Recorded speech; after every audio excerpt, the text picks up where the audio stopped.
Hello. Hello, Surya Prakash. Hello, good morning, sir. Good morning. Okay, so fine. Now I can hear you. Yes, thank you. Okay, sir.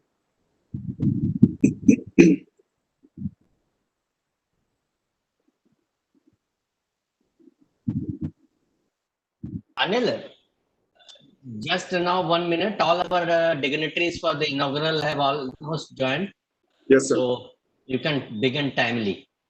Okay, sir. Yeah.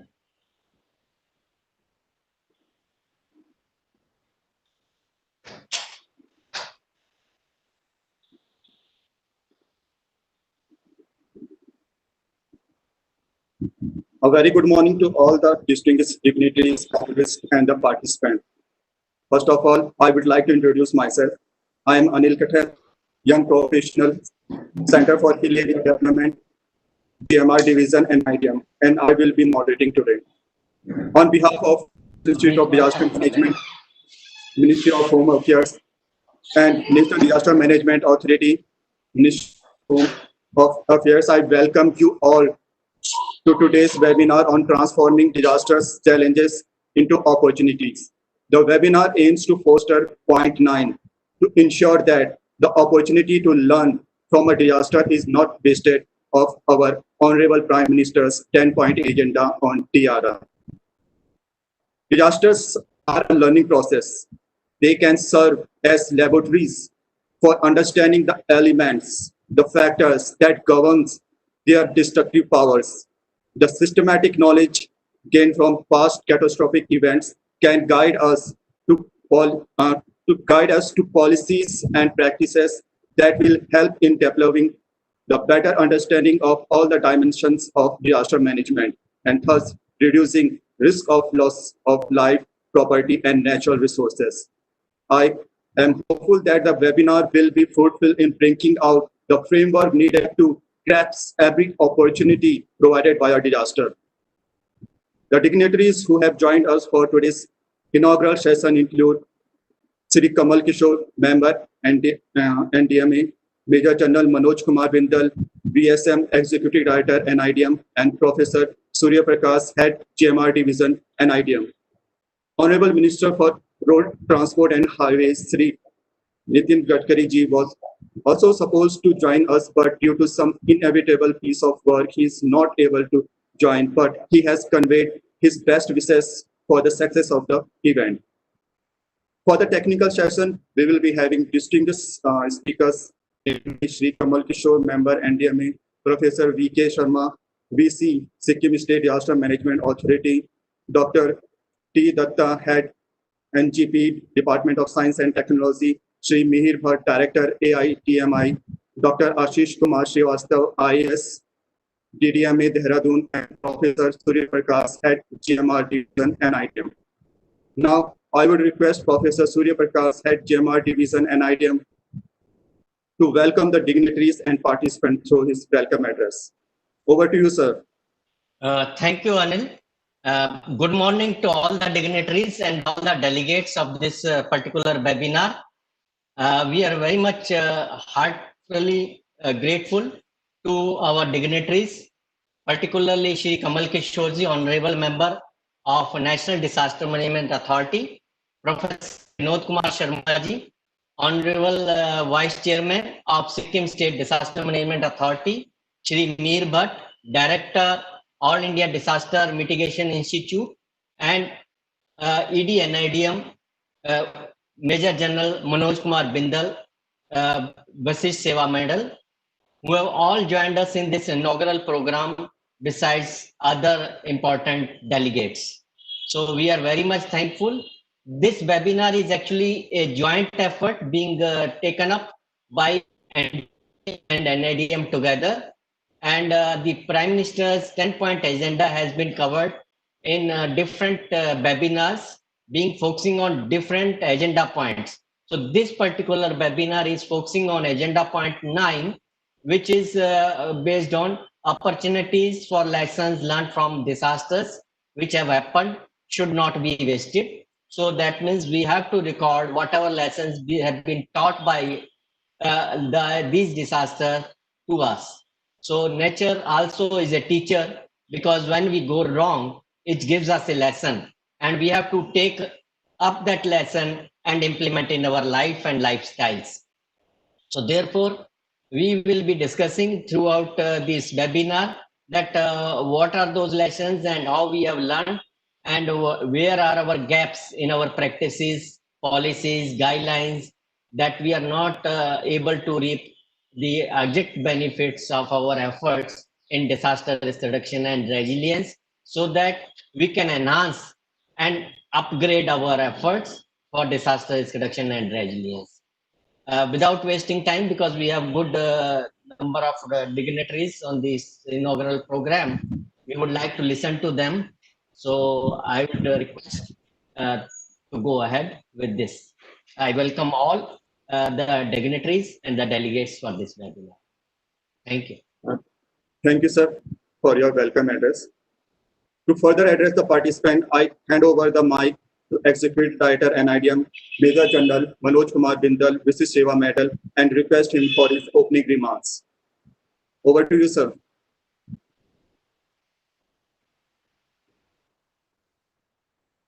Thank you, Anil. Can you hear me? Yes, sir, I can hear you.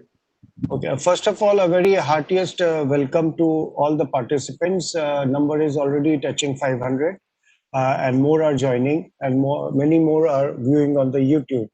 I welcome all the participants who have joined and also who are in the process of joining.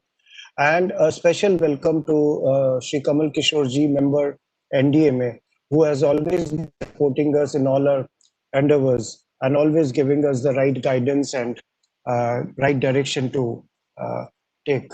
And I welcome Professor Vinod Kumar, VK Sharma sir, and Dr. Mihir Bhatt for the inaugural session. And we are thankful to you, sirs, for gracing this occasion, because this is a very important subject that we are discussing. It is the agenda number 9 of 10-point agenda of Honorable PM, which was given out in December 16 during the Asia Ministerial Conference. And it is, these 10 points are a summarized version of all the international agreements that were there, like the Sendai Framework, the Paris Climate, as well as the SDGs. And just by following these 10 points, we can achieve disaster risk reduction and resilience in the country in its truest form. And that is why this initiative was taken by NDMA and NIDM, that we must discuss each point in detail with the various stakeholders.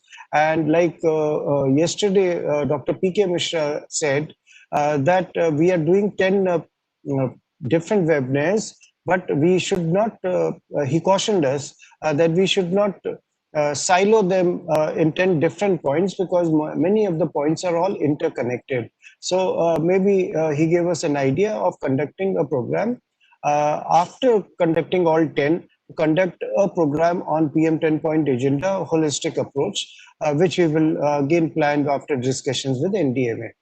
Coming down to today's topic, we are aware that we are at sort of world war with the virus. Just a few milligrams of virus has created havoc in the whole world, and which has caused serious disruption of the functioning of a community or the society. And we are witnessing large irresponsible preparedness of many countries, including economically most developed, whom we used to look up for medical interventions. And whereas this is a repeat of earlier pandemic of 1918, so it is nothing new that we got surprised. It is nothing new that there was no history or there was no empirical data to support it. So either the knowledge which was available was not delivered by the scientists in the proper way to the national governments and the societies so that it becomes useful, or the evidence-based knowledge which was delivered to the policymakers but was not used in many countries, allowing for the development of this disaster to this magnitude. So to significantly reduce a disaster risk and create a resilient environment, scientific knowledge as well as public awareness during crisis and disasters is very, very important. And to efficiently manage this pandemic, science and research-based information uh, has been made available, is being made available, and should be made available to people by local authorities well in advance. Because today the community is also very knowledgeable, community is very educated, and community is also very aware of the dangers of the pandemic and of the disasters. And hence, they also need to be aware of all the issues so that they can also take a considered decision. The scientists and the other stakeholders of disaster risk reduction, they should act together, supporting the government and nations in implementation of the state-of-art preventive measures and communication of the available knowledge to the public to protect the society from recurrent extreme natural disasters, which keep coming day by day. And in this, what has happened is there has been a huge impact on the education sector, and which has significantly impacted and disrupted the higher education sector as well, and which is a very critical determinant of a country's economic future. So the pandemic has transformed the centuries-old teaching method, and hence, in its essence, the research and lessons learned method. So this disruption in the delivery of education is pushing the policymakers to figure out how to drive engagement at a scale which ensures inclusive e-learning solutions and tackling the digital divide. So a multi-pronged strategy is required to manage the crisis and build a resilient feedback system. Towards this end, NIDM has set up a center of virtual university network of India's universities and institute network for disaster risk reduction, which we will be talking about on 16th as one of the agenda points. Today the whole issue is how do we transform this lessons and this experience into future course of action. So lessons learned and case study method has been found to be the most effective. The case studies, they capture the what has happened, whether good or bad, and what should have been done, what could have been done, and the constraints, and relating them to the constraints, because being idealistic is not a good case study, because ideally everyone would like to have earthquake-proof housing. But is it realistic that we have it in a span of 1 year? No. So pragmatic case studies, which has taken realistic assumptions and parameters, and bringing out the future course of action at all levels, whether it be at government level, whether it be at state levels, district level, community level, self-help groups, the civil society organizations. So such case studies are important so that they can transform all such disasters into opportunities. And the most important part of the whole thing is that these documents, they need to be read, they need to be understood, they need to be debated. And thereafter, the existing procedures, standard operating procedures and policies at all levels need to be modified. So unless this loop is closed, we are again going to have similar challenges as earlier because we have not taken note of the case studies and the lessons learned, which someone painfully has worked out for us and given us on a platter. And we choose to ignore it. So today's webinar is basically to draw attention to this particular fact that we must take note of all the disasters, we must analyze all the disasters, we must analyze all the disasters, and we must then bring out realistic, pragmatic lessons learned, oblique future course of action, or a framework which each stakeholder can do. And it is incumbent upon the stakeholders to go through that the lessons learned or the case study and debate it and modify themselves so that it does not just become one more book on the shelf. So with this, I will end my introductory remarks because we have eminent speakers who are coming after me and we're keen to hear them. The participants are requested to ask whatever questions they want to ask or their comments in the chat box so that they will be addressed accordingly. Thank you so much, and over to you, Anil Katar. Thank you, sir, for providing your insights on the Honorable PM's 10-point agenda on DRR. Definitely, more awareness apropos of the 10-point agenda is required, as these are importance of Sendai framework, sustainable development goal, as well as Paris Agreement, and provides directions to address all the unprecedented challenges of disasters on communities, development, and prosperity. Now, I would request Sri Kamal Kishore, member NDMA, to enlighten us through his keynote address. Over to you, sir. Good morning, everyone. General Bindal, Professor Sharma, Dr. Surya Prakash, Mr. Kathait, and colleagues and friends from NIDM and NDMA. I am delighted to be here with you this morning to discuss the PM's 10-point agenda 9.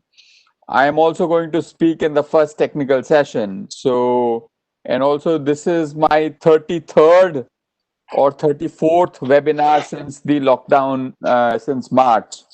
So a lot of the times my ideas get mixed up, you know, from this webinar, what I'm supposed to speak here, I speak somewhere else and so on. So I will spare you a long opening speech because I'm sure many of you also have had many webinars. We will discuss the substance in the technical session. I just want to make 3 points. The first point I want to make is what General Bindal alluded to in his opening remarks while talking about referring to Dr. Mishra's speech yesterday. So indeed, I don't think we can look at the lessons learned from disasters or turning disasters into opportunity without looking at other agenda points of PM's 10-point agenda. For example, if I remember correctly, one of the agenda points is on risk assessment. So if you don't have good risk assessment, how do you build back better after disasters? You will rebuild the same risk. There is one agenda point which talks about enhancing the participation of women. So how do you build back better if you do not enhance the participation of women in the recovery program? What kind of lessons would you learn if you leave out half the population that gets affected, or more than half the population that gets affected, which is women? So even though General Bindal said that there will be a final seminar bringing all of these together, I would encourage ourselves to, while we keep the focus on 9, agenda point 9, laterally we should bring in insights from the other agenda points as well. Some of those have already been discussed in other webinars over the last week or so. So that's my first point. My second point is that when we talk about learning lessons or building back better or documenting lessons, turning disasters into opportunities, the key question to ask is who's learning lesson and who's applying it. So it is not just about us. We really have to have an approach where we talk to people who are affected by disasters. People who are affected by disasters are not victims. They are survivors. They are the principal drivers of recovery. So they have to really be in the driving seat. The most important resource in a post-disaster situation is not the money that the government provides or international agencies provide resources. It's the affected people and their initiative, their local knowledge, their resourcefulness, which is the most important thing. So I think keeping that in mind is very important, that we really look at what is it that people who are affected think, what are the lessons they have learned, and really keep them at the center of this conversation. The third thing is that when we talk about learning lessons or building back better, turning disasters into opportunity, we have to talk about it not just in physical terms, but also socio-economic terms as well. For example, after the Latur earthquake of 1993, the government of Maharashtra at that time came up with a very interesting innovation that the title of the reconstructed house was in the name of both man and the woman, and not the traditional way of just, title goes to the so-called head of the household, which is a man. Now, once you make a practice like that, where it's jointly owned by man and woman, the couple, then it's tremendously empowering from a gender perspective. So it is not about physical reconstruction of house, but basically making changes in the socio-economic systems which bring about greater equality, etc. So I think these are the three things I want to reiterate again, that while focusing on 9, look at the interconnections with others. Don't leave it only till the last seminar, because some of these things already have been discussed. The second point, keep the people in mind, people at the center. We have to learn lessons from their perspective, not only from the perspective of outsiders. And number 3, not just learning in physical sense, not just learning how a building could have been built to withstand a disaster, but also see how can we build a better society, more resilient society in a holistic sense. With that, thank you very much, and I look forward to engaging with you later during the day. Thank you very much, sir, for enlightening us. Build back better after any disaster event. We need better understanding of what caused that event, and also to establish, overcome those events in future, as well as participatory approach will definitely provide an edge in drafting these policies guidelines. That's all for the inaugural session. At the outset, I would like to propose hearty vote of thanks to our dignitaries of inaugural session, Sri Kamal Kishore, Member NDMA, Major General Manoj Kumar Bindal, BSM Executive Director, NIDM, and Professor Surya Prakash, Head GMR Division, NIDM, for their guidance and setting the context of this webinar through their respective experiences and knowledge. Their inputs will be elevated by our distinguished speakers in technical session. Now we move ahead for our technical session. Before I introduce our first speaker, there are some instructions to the participants. Attendance will be automatically generated, and 60% attendance is compulsory to be eligible for the certificate. Interaction, discussions, question answer session will be after the presentations of all the speakers. Participants who have any query can share through Q&A box. Now, I request our first speaker of the day, Dr. D. Datta, Advisor and Head National Geospatial Program, that was formerly known as Natural Resource Data Management System, Department of Science and Technology, to enlighten us through his talk. Over to you, sir. Dr. Datta, are you there? Yeah, it was not, you have to unmute me, yeah. Okay. It was not unmuted here. Good morning, Major General Bindal, Kamal Kishore ji, Dr. Surya Prakash, Dr. Anil, and the other participants. So I think today's the focus is on the point number 9 of Honorable Prime Minister's recommendations for disaster risk reduction, which is the ensure the opportunity to learn from the disaster is not wasted. All of you, who are participating and in the, the player in this disaster management, and subsequently when the adoptions of the Sendai framework, the transformations of the paradigm shift of this relief and response. Excuse me, sir. Preparedness and mitigations are other way. Hello. Your video as well as voice is not clear. Hello. Can you hear me? Yeah, I can hear you, but your video is not clear. Can you hear me now? Yeah. Yes, sir, I can hear. Your video is not clear. Video is not clear. Yeah. Should be. Because yeah, my fault. Yeah. Yeah, now it's Camera okay. was inside. Yeah. Yes. Sorry. Yeah. It's Yeah, okay. these are all the new learnings in a new normal situation. So sorry. So what I was talking about that today's the focus is on the point number 9 of Honorable Prime Minister's your recommendation. That's the ensuring the opportunity to learn from a disaster which is not wasted. So all of you who are in these the stakeholders of this disaster management in the country are aware about that with the adoptions of the framework. The entire this disaster management paradigm has shifted from relief and response, and then to more and more towards the preparedness and mitigations, and otherwise in the disaster risk reduction.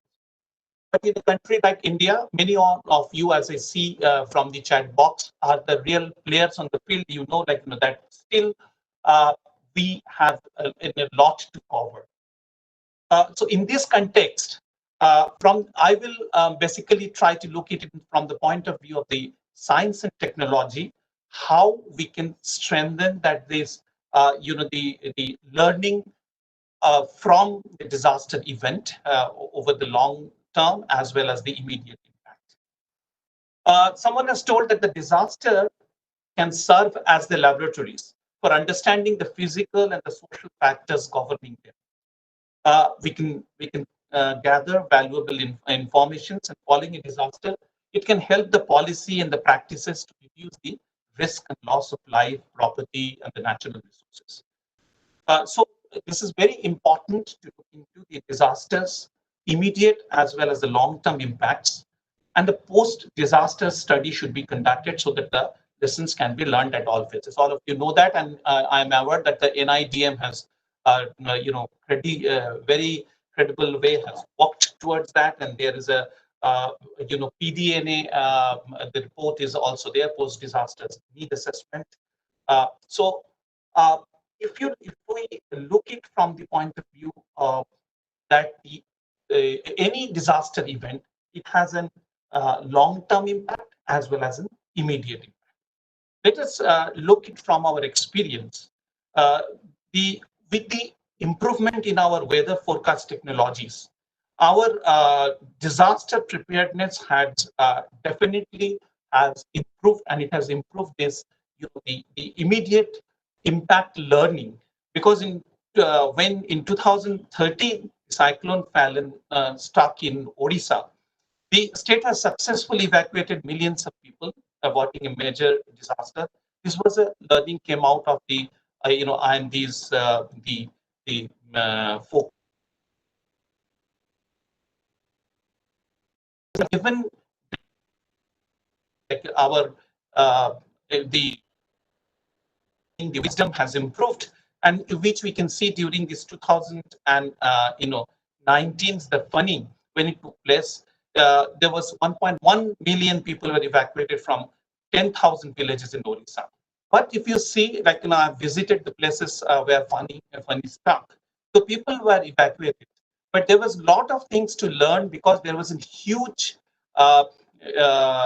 distractions of the resources, the natural resources and physical resources. So now the learning is that from this learning, how we can predict this and how that predictions and the knowledge can be converted into practice. If we look into the long term, in 1999 cyclone in Odisha, there was a storm surge of 5 to 6 meters, and most of the deaths which occurred was attributed to this factor. But in case of Fani, which was in 2019, the storm surge was only 1.5 meters. So, and also funny was a rare summer cyclone, and which is followed the predicted path.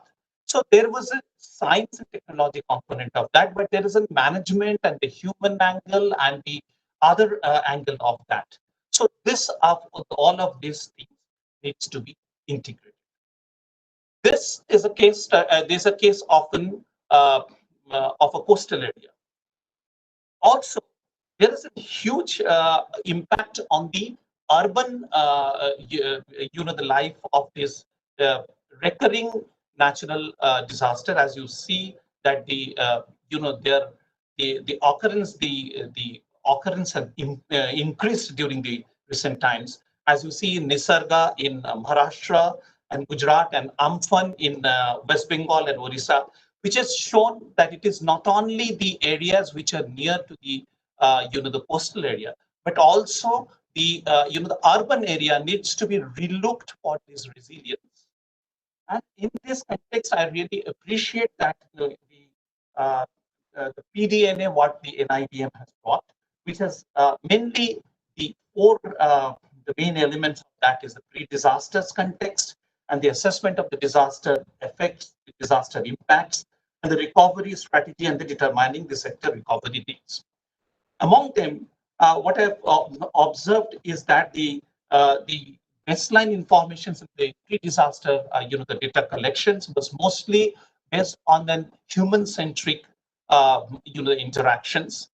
But let us remember that any data of this nature and historically, when you collect, there is a big, component of that of the data management and how you store the data.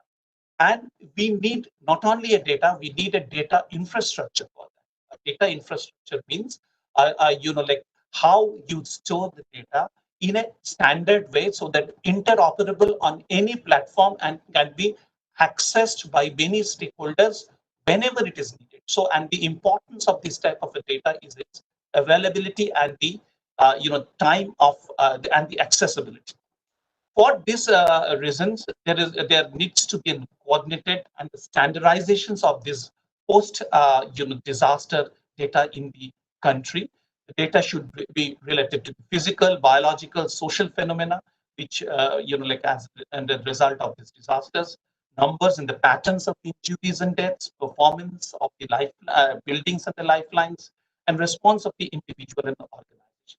So as you see that this brings to the other point, like yesterday when Dr. Mishra's during the inaugural sessions, Dr. Mishra's message was read out. He spoke about that they breaking these silos, and that is probably that's another the challenge and opportunity within the government sectors, that how we can break these challenges.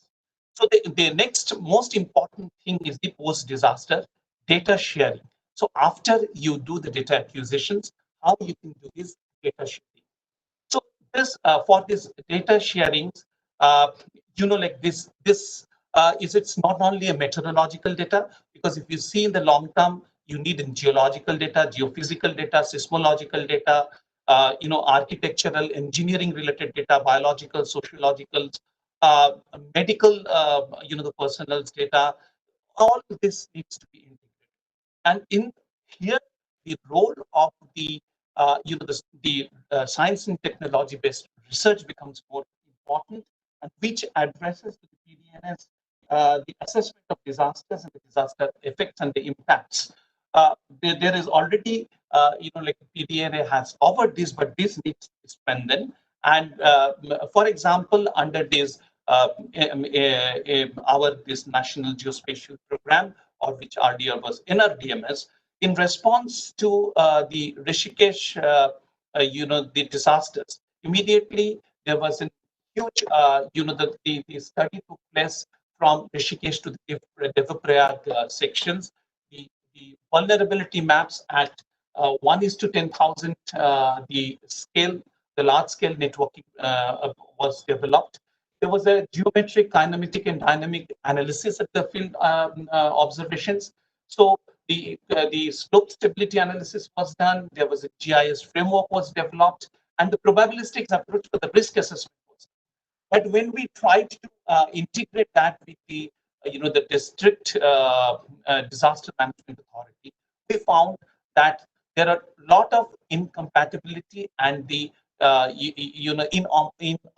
interoperable the issues with the data. So what I suggest that thinking that this requirement, and if you see that the most of the disasters during their the post stage, whether in a short term, in a long term, has a huge spatial aspects because it affects the spatial area, it covers the spatial area, and the people are their evacuations also have a huge spatial aspects. So considering that, as you know, that the UN group of there is an UN group of geo informations management and experts group. They have a component of the disaster risk reductions, which again in alignment with the uh, Sendai framework. We from the Department of Science and Technology under NGS have started a program on the spatial disaster risk reductions, and I propose that we work together with the NIDM, the NDMA, with the IMD, and the Department of Space to strengthen the PDNA with this constant, the interactions. The Department of Science and Technology, with its mandate, can support the front end, the research issues in these areas, which will strengthen these disaster effects and disaster impacts part and the data, the new methodology of this post-disasters data collections and the data sharing, the data infrastructure development for this post-disaster, post-disasters data, the impact, and this can strengthen the field level, the field level practice of the disaster management, which will with the more and more strengthening of the disaster risk reductions, which I believe the performance at the national levels will be better for this disaster management. Thank you very much. Any questions from your side? And I invite all of you, the players in this disaster management, to coordinate and collaborate with us so that we can bring in relevant knowledge to this domain. Thank you. Thank you very much, sir, for sharing what DST is doing in the field of disaster management. You rightly mentioned that improvement in our early warning system for weather since Odisha cyclone of 1999 has enhanced our capacity to save lives in the event of cyclone. But still, we need to enhance our technology tactics to reduce the devastation of our infrastructure and structure. PDNA is a very useful tool in rebuilding the area affected by any disasters. Thank you very much, sir. You're welcome. Now, I would request Sri Mihir Bhatt, Director, All India Disaster Mitigation Institute, Ahmedabad, to enlighten us through his talk. Over to you, sir.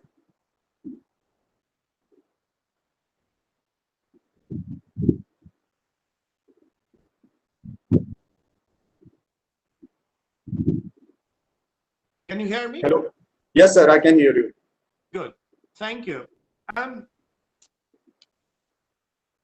My greetings to all the participants, Bindal sir, Surya Prakash ji, Kamal Kishore ji, Vinod ji. Thank you very much for inviting All India Disaster Mitigation Institute to this very important session, something which is very timely. I'm also very happy to see NDMA and NIDM taking this up jointly, because that gives far greater strength to this particular aspect of disaster related responses, recovery and rehabilitation. What I've been asked by Surya Prakash ji is to focus on examples where we have actually learned from disasters and implemented that learning and have moved ahead. Some sort of a success story, if you will. And so that's what I've been asked to do, and I'm going to do that. To do that, we have to be specific. So I'm going to focus on Gujarat earthquake, which is some time ago, so gives us a perspective.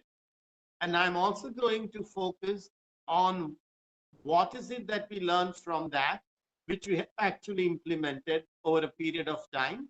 And I'll give you 5 or 6 items. The list is longer. But I will also then tell a few things which we haven't learned and we are still struggling to learn, to give us a proper perspective about what are the things on our agenda. To do that, I'm looking at 3 sources. One is the UNDP review of Gujarat earthquake, and we were very happy to join that team and actually work. I'm also going to draw from the Disaster Emergency Committee work that was evaluated, 14 to 17 international INGOs, some of the best working there, and what came out, the lessons from that. And third, I'm going to look at the review of some of the international civil society organizations and UN organizations individually had reviewed and evaluated, where we were part of that. So that's the source from where I'm taking this examples. I'm sure there are many more, but this is my take on that. One of the first thing which comes to the mind, and this has to do with Gujarat earthquake, but also in the background is Orissa earthquake, having Orissa set up an authority at a state level. There was a demand for a national authority and an act which should actually be enacted and put together. And we have an example, obviously, that National Disaster Management Authority was set up subsequently, and a lot of experience of the previous 2 authorities has gone in the formation of that particular authority. So that is something very concrete that we can mention. The second is we at that time had National Center for Disaster Management, and Vinodji was a member of that and was leading that. And there was a demand to give it a far more power, far more resources, far more outreach than it had at the time. And there was a need to turn that center into something more like an institution. And look and behold, after these many years, we have NIDM come into being. And that is something very nice to see, that from a center, we became a whole institutionalized, which is part of the Act of Parliament and is performing its duties all across the states and across the country. So that's another lesson that we learned, that you need an institution like that, and we have actually implemented. The third is, at the time, we had pointed out that there has to be some minimum standards. Not that there were not, there were standard, there were relief standards, relief measures, but they needed to be updated and seen more in a comprehensive manner than droughts and floods, which was a general practice. And eventually, we have very clear implementation of sphere standards, and civil society has taken up. And now we see more and more state authorities also buying into the joint action between civil society and government authority to have some minimum standards. Also, the way of implementing these standards have been taken up. So that's a good example, and credit goes to Sphere to actually take it further consistently and for such a long time. The next example, and which Kamalji already has mentioned, is that we had recommended and actually did a large exercise of reaching out to more than some 300 villages at the time in Gujarat earthquake, that what is it that the earthquake affected population wants? What is the demand side, not the supply side, in terms of what they want in terms of recovery, economic, social, psychological, about housing, for example. And that idea at the time was quite ridiculed and said that you can't possibly ask them, that's impossible. And eventually that has taken roots And the good example would be recent work by UNICEF and Sphere in Kerala to have more than, I am told, 14,000 families across the state were consulted about how will they like to have the recovery process unfold at a state, at a district level, panchayat level. And it has almost become a standard practice to consult the affected population subsequently. So that is a big achievement. That something which was at the time thought was impossible and was not needed has now become a regular part. I think same thing has also been looked at more carefully by for a smaller group, such as Save the Children, for example, has looked at affected to the children affected and what do they want. World Vision, for example, has looked at to the affected population again. There are lots of examples that we can go, but that is now very central to any disaster response. The other thing which was pointed out in that review as a lessons learned, that we have to try harder to make sure that certain sections of our society who are being left out needs to be included far more aggressively, far more actively, persistently. And these groups include Dalits and tribals and ethnic minorities, ethnic groups, etc., etc. And at the time, there was a belief and there was an argument that every disaster victim has to be treated equally. You can't really separate one against the other. And look and behold, slowly it was accepted. And now we have within the civil society, very active Dalit watch looking at what happens to Dalits and tribals in terms of Gujarat earthquake, in terms of their inclusion in the process. And that is being pursued and pushed far more actively than it was done before. The next thing was, if you remember Gujarat earthquake, a large number of tribal construction workers from Kutch walked back to the tribal belt in Gujarat, migrant workers that we have just discovered as a nation as far as pandemic is concerned. And they were pointed out that this is a large group of migrant workers, displaced people, and how do we address people who are not really rooted or resident to the local area, and how do we reach out to them? And that is something we haven't done much subsequently. And we see that for the first time in the pandemic, efforts are being made to reach out to them. It's difficult, not so easy, not so successful, but great efforts are made to actually reach out to them. So that's something we learned a lesson, we didn't quite implement, and this is what has happened. A lot of work was at the time done on school safety, and quite successfully, that has been taken up as a national program from then Planning Commission, NITI Aayog, subsequently. And we see that various state governments have also taken it up very seriously. And large number of schools, public and private, are being disaster prepared, risk prepared. And there is a whole pedagogy of how do you do that. That has been actually developed in India. So that lesson has very well picked up, thanks to organizations such as Save the Children, Plan International, of course, UNICEF and others. So that's an area which is very important where things have picked up. There was another area where there was far more work was needed, and it was with the government GO-NGO coordination.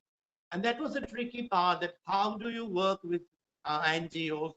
Who is their representative? How do you work out the details about working with them? And that idea has taken up, lessons has learned. And now in so many states, we have interagency group, for example, working well. Some needs far more help than they have so far.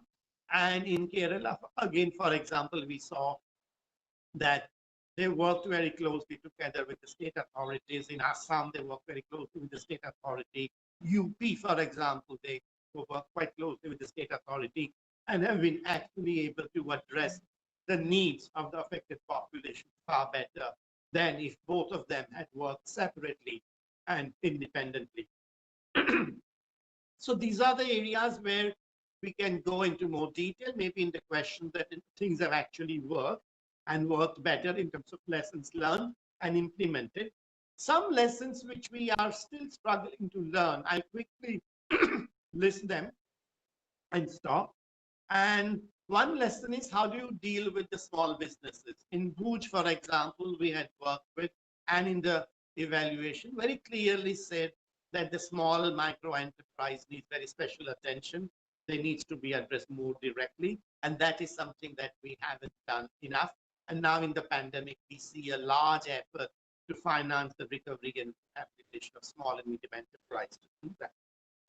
The other area was to look at double disaster. If you remember, Gujarat earthquake was also Gujarat drought period. So it was a double disaster, what is called cascading uncertainty. And that is something we wasn't picked up well, that how do you deal with districts and cities? We are facing double disaster simultaneously. And that is something which is being picked up now because of the COVID and Amphan cyclone, COVID and Nisarg cyclone in Bombay, and we are trying to find ways of dealing with double disasters simultaneously. So that's another area where we can do far more work than we have done in terms of implementing the lesson. And the last point in terms of where we can do better is the social protection. And it was very clearly mentioned in those reviews, the lessons was learned that where there is a social protection, impact of disaster is less and recovery is faster. And we still don't have a universal social protection coverage for disaster victims or people at large. And that is something we need to work far more clearly and actively to implement the risk that is being faced. So these are the areas where far more work can be done in implementing the lessons learned. And those were the areas where the lessons learned are implemented. And we saw actually that we made progress. So I'd like to sum up again by saying that two ideas which were totally unacceptable during the Gujarat earthquake. One is the earthquake is a transformative experience, and NIDM and NDMA today has put the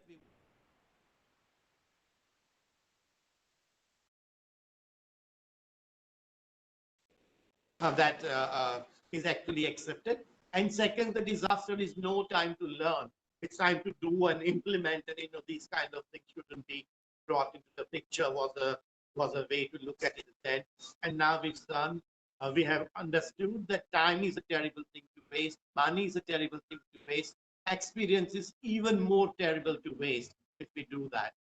Thank you. With this, I'd like to end. And thank you for this opportunity. Any questions are welcome. Thank you very much, sir. Sharing your experiences of Gujarat earthquake and highlighting the importance of institutional setup for disaster management, and as well as implementations of policies, guidelines, a purpose of disaster management.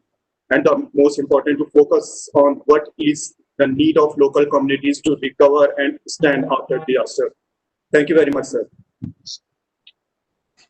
Active participation of participant is utmost important in success of any event. First, I request participants to raise their query through question and Q&A box and gain from this opportunity to learn from our experts. The next expert is Professor V.K. Sharma, Vice Chancellor, Sikkim State Disaster Management Authority, and he will be sharing his state-level experiences apropos of the webinar theme. Over to you, sir. Thank you, Anilji, and I once again compliment NIDM and NDMA for this series of webinar on this important topic, that Prime Minister's 10-point program. And as I mentioned earlier, that this is very thought out 10 points, and I also agree with Shri P.K. Mishra ji that they should not be taken separately or in silos. In fact, it is just like your SDG, 17 SDGs, and they are interlinked, they are connected to each other. So same thing is these 10 points, which is covering almost everything, every aspect of disaster risk reduction. And but I think discussing it separately is also very important.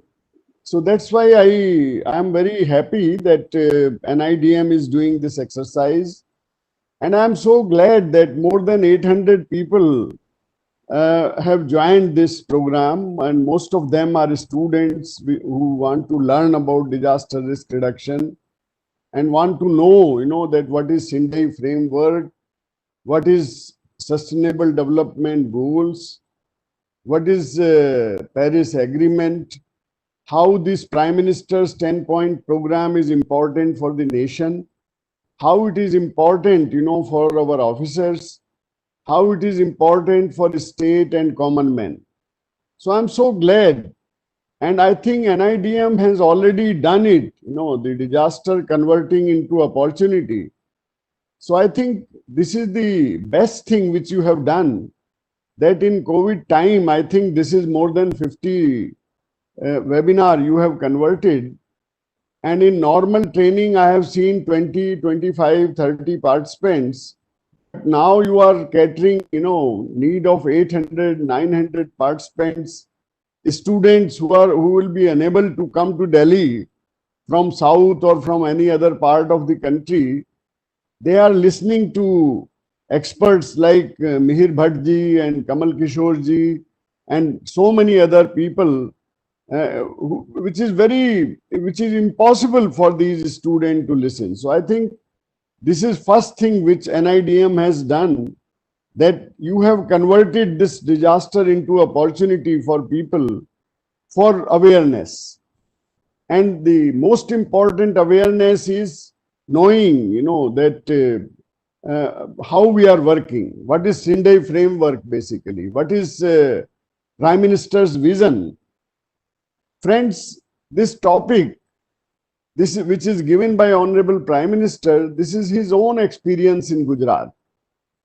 And I think my friend Mihir Bhatt very rightly said the experience of Gujarat, that Gujarat was one of the pioneer actually in having the act, state act was prepared before the National Disaster Management Act. There are high-powered committee and Mihir Bhatt and his team, they gave us so many suggestions. And one of this thing was this, that how we have, disaster after disaster. There is flood, there are droughts, and then after the disaster, we wait for another disaster. We never do learning. And if we learn some lessons, then we never implement that. So I think this, he very rightly said that what are the lessons which is learned by the community, by the non-governmental organizations, civil societies, and how they have implemented it in different disasters. I am also working in Sikkim, and I will give my own experiences. I think before I start this, I will say that two politicians I have seen who saying this thing, that this is a big disaster, but we will convert it into opportunity. First was Shri Sharad Pawar ji. He was the Chief Minister of Maharashtra, 93 Latur earthquake, and I am having the cutting, of a newspaper that Chief Minister said that this was a very big disaster for the state. We are affected. For the first time, Maharashtra government took loan from World Bank for rehabilitation, for reconstruction. But he said that I will convert this into opportunity for Maharashtra, and I will be having a strong Maharashtra. The Build Back Better, this slogan came with the Sindhi framework. And maybe it is learning from this kind of experiment which India did. After that, it was Gujarat earthquake.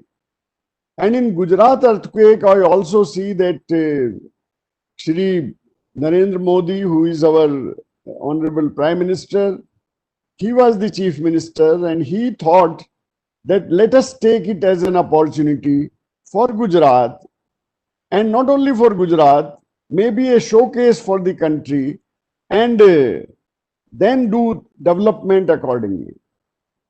the examples which is given by Mihir Bhai, I fully agree with him that the total, more than 300 villages affected, all cities, including Ahmedabad, Gandhinagar, everywhere, it was affected. But I think there was, they took it as a mission that we will develop Gujarat, which is more stronger. And in case there is a disaster or earthquake in this region, because that part is seismic zone 5, so naturally, this area or these houses, these structures will never be affected. The reconstruction was owner driven. And this slogan came for the first time that owners should be given, owners should be given the power. They should be empowered actually. They should be given the knowledge that what is earthquake resistant features. And I think this beginning was made by Gujarat. And not only this, there are, many things, which can be learned from Gujarat experience. And Mihir Bhai has touched a very important point, that is the coordination aspect. I think this is always lacking. Whenever we have any lesson learning, I think I have done about 10 lesson learning exercise. And in every exercise, I think we are saying the same thing, that the coordination is lacking. So I think the coordination not only between government and non-governmental organization, but there are many stakeholders, including the victims, including the people who are affected. And that's why the community-based disaster risk reduction or community-based management, I think that was given the priority. Friends, when I was learning disaster management, 93, I organized a workshop for relief commissioners in IIPA, Indian Institute of Public Administration. I invited, ADPC and my very good friend, late Terry Jagal. He came and he took one session only on disaster and development. And he gave, one slide which is there in the UNDMT training module, and many people might be showing you, but I love this slide. It is saying that the vulnerability, the the development which you are doing in area, this may increase the vulnerability, this may decrease the vulnerability. Then the two other points were that develop this disaster, whenever there is a disaster, it is stop development. You can see now there is COVID, and you can see that there is our economy is in minus, and development is almost stopped. Now we are trying to, revive this. So every disaster, not only this, I think every disaster, it may be flood, it may be, and we have seen that in last 6 months, not only this COVID, we had 2 cyclones, we have floods, 8, 9 states, we have droughts, at the same time. And these are the things, which are, so now in this kind of situation, how you can convert it into an opportunity for right kind of development. So I think, what lessons we can learn, because this is not the last pandemic. Maybe WHO chief is saying that we should be prepared, for another pandemic or any this kind of infection. Or so I think we learn this thing, that how we will maintain hygiene, how we will maintain, the distance between the, because in case it continues for some time, definitely, we will have to have a culture of this preparedness. And this culture is required, basically. And we will have to learn this from this COVID. I'm coming to my point that Anil was saying that we invited Professor Sharma because he will give some state experience. In fact, I am working in Sikkim, which is one of the smallest state.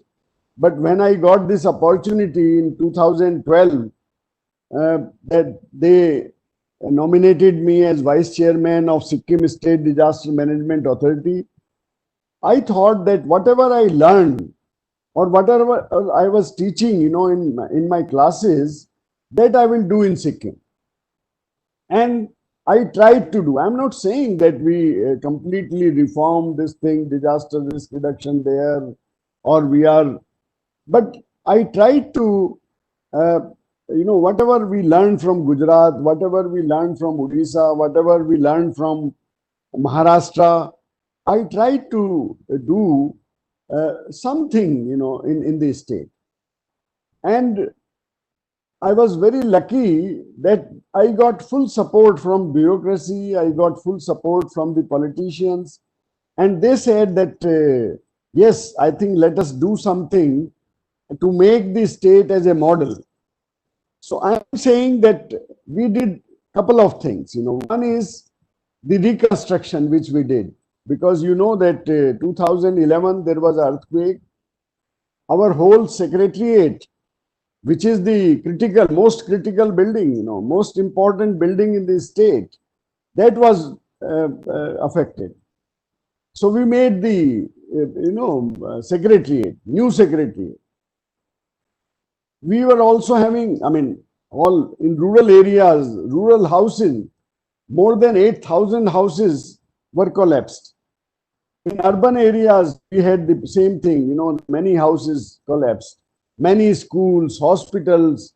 But I think we thought that this is one opportunity, and we are, spending taxpayers' money. So this taxpayers' money should be well spent. And I think the first decision of the government was that the list of beneficiary will not be prepared by the officers. This will be prepared by the panchayats. And you will not believe that all the panchayats, they gave the name of the beneficiaries, that these are the people who are the affected one, and their whole house is collapsed. So we made this list, and there was absolutely no conflict. Everybody agreed. Immediately the order was given that these houses should be made on priority basis. The second decision was that it should be honor driven, which we learned from Gujarat, which we learned from other places, that it should be honor driven. Honor should be involved, in the whole process. We took help from IITs, and I am grateful that about 4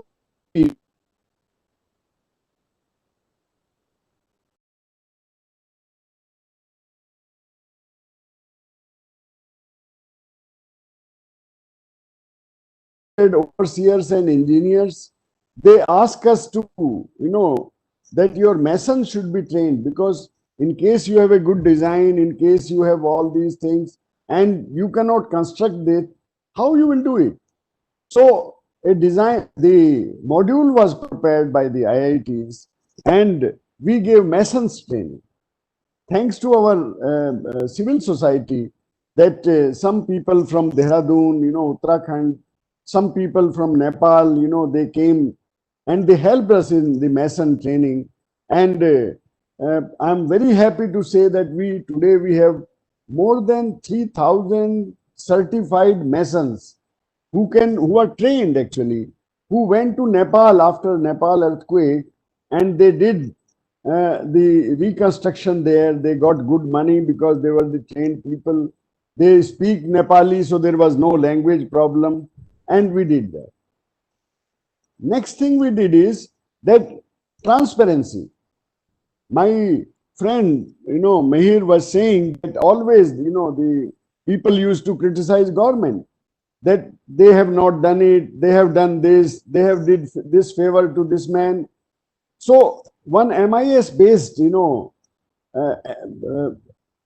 platform was created, and whatever information available, the list of beneficiary, their telephone number, how much money was given to them, how much, and the money was given in 4 installments, and start from the beginning till end.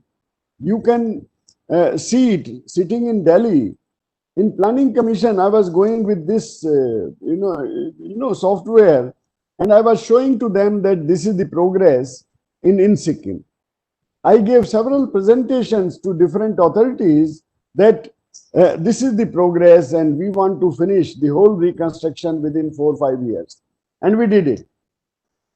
Next thing is that mainstreaming of disaster risk reduction. We are talking a lot, but nobody is doing it.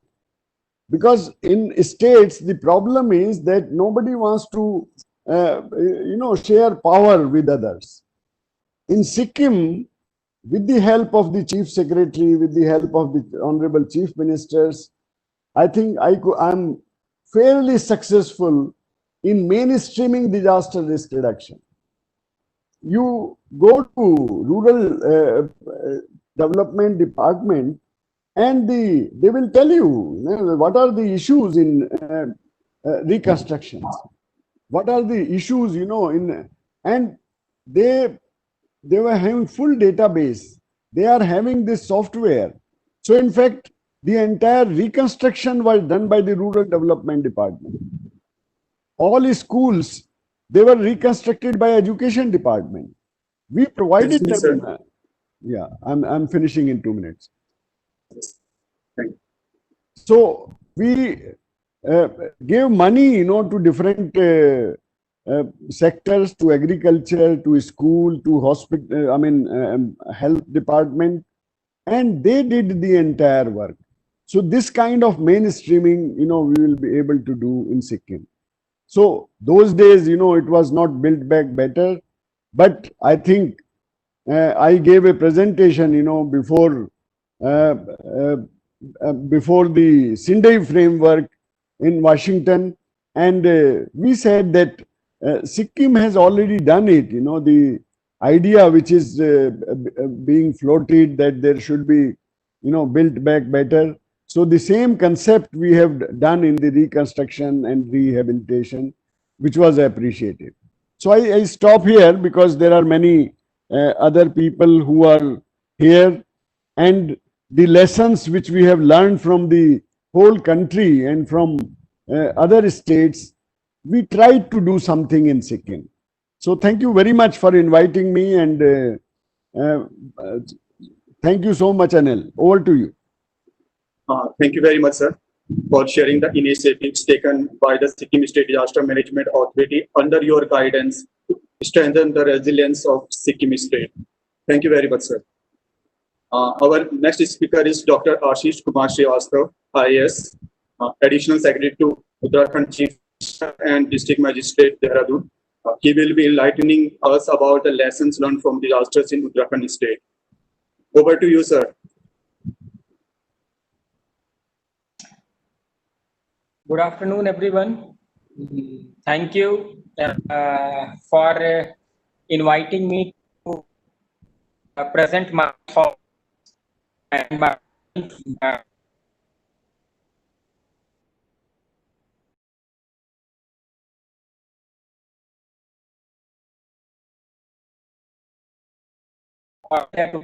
and we are talking about the presence of in coastal areas.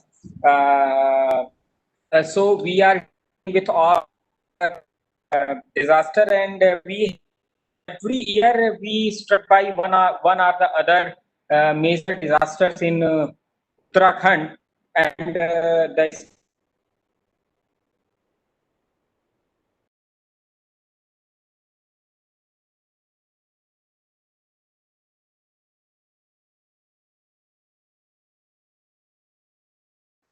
Excuse me, sir, your voice is breaking.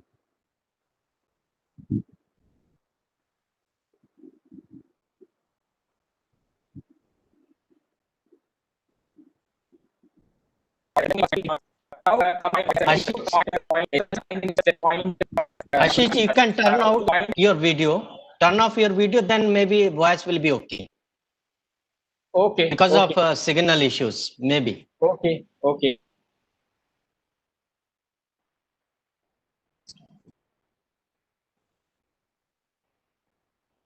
Okay. Now is fine.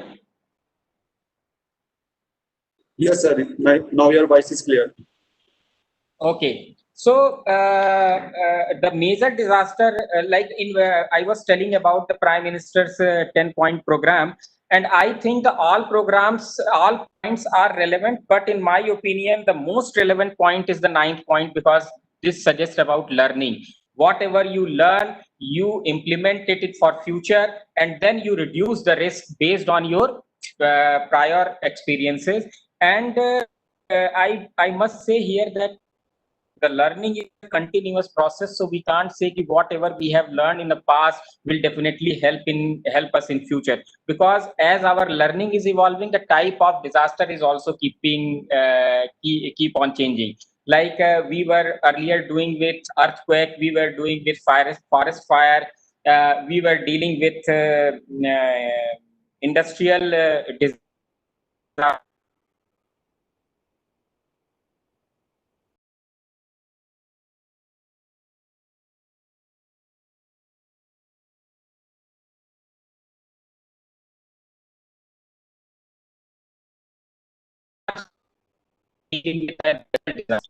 Our learning so our learning is evaluating traditional knowledge, why these were not happening when people were in past 100 years back or 200 years back. So I just want to discuss some of the learning based on our experiences. In 2017 we had forest fire, the massive forest fire in the state. 2013 is well known for Kedarnath disaster, and I got this experience to work as relief commissioner in the area of Uttarakhand for Gangotri. So I learned so many things from there. 2012 was again the Asi Ganga flash flood. Flash flood is very common, but that was a very big flash flood. 2004 was Varnavat landslide in the same district, and I am more discussing about Uttarkashi's experience because I was district magistrate earlier there. And the 1991 was the Uttarakhand Uttarkashi earthquake. So in all those disasters, I can definitely say that the learning, there are certain learnings, and we keep on evolving, like the interdepartmental coordination, which is very important, and we have evolved a lot of system to interact with other departments. The district disaster management authority as a whole, and with the different departments, like Met department, like the monsoon season is going on, so we have a very good coordination with meteorological department. So every time after 2013 we have developed this momentum that we keep on getting daily warnings, then hourly warnings, like this system. And now, because of the 2013 disaster, earlier the districts were working in silos. Now we have started coordination between districts, because as you know that the Dehradun, Haridwar, and that side in Kumaon is Udham Singh Nagar is gateway for the hills. So these three districts are basically coordinating with the hill districts for pilgrimage and the tourist flow in the district based on weather forecast. Now, because of those fires, we started discussing on the carrying capacity of hill, whether that area is fully well acquainted with the tourism or the activities we are promoting in those areas. So this was like sometime in 2016 when the massive forest fire occurred. Earlier, the forest fire was actually thought that it is actually domain of forest department. So I must say that from 2016 we started that no, that this is also one of the major disasters, and we should deal it with our IRS system in District Disaster Management Authority.